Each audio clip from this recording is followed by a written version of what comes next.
சித்திரை கோயிலேருந்து சேலம் போகிற ரோடு இது. இங்கே தான் சிவராஜ் காலேஜ் இருக்குது, புது ரோடுன்னு சொல்லுவாங்க. இந்த ரோட்டில் தான் அந்த ஃப்ளாட் இருக்குது. மெயின் ரோட்லேருந்து கரெக்டாக 150 மீட்ரு தான் வருது. இந்த கம்பி வேலி போட்ட இடம் தான். 2 தேக்கு மரம் இருக்கு. அந்த முட்டில் இருந்து இந்த முட்டு வரலும் 90 அடி வருது. வடக்கு திசை இது. இது ரோடு பாயிண்ட்டு.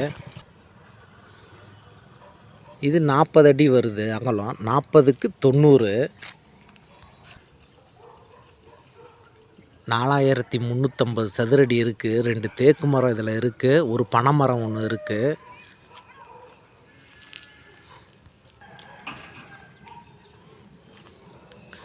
இது பழைய சூரமங்கலம் போகிற வழி. இது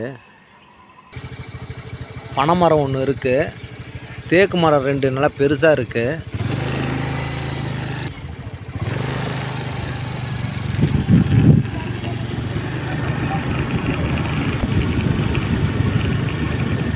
கரெக்டாக 150 மீட்ரு மெயின் ரோடு.